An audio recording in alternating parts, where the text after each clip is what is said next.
වටිනාකමට හරියන වලලු ජෝඩුවක් හරි දෙන්නකෝ වෙලඳ ඇත්තෝ. මෑණියන්ට කැමැත්තක් ඉතින්. රැගෙන ඉන්නකෝ බලන්න එහෙනම් ඒ තලිය. වටිනාකමට හරියන වලලු ජෝඩුවක් හරි දෙන්නකෝ වෙලඳ ඇත්තෝ. මෑණියන්ට කැමැත්තක් ඉතින්. රැගෙන ඉන්නකෝ බලන්න එහෙනම් ඒ තලිය.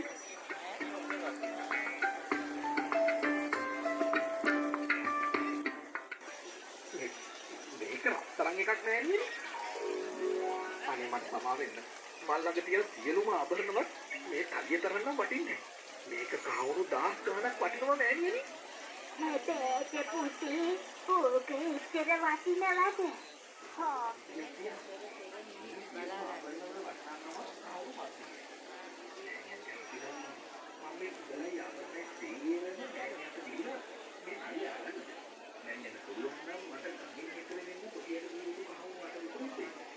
ගණී පුතේ ගණී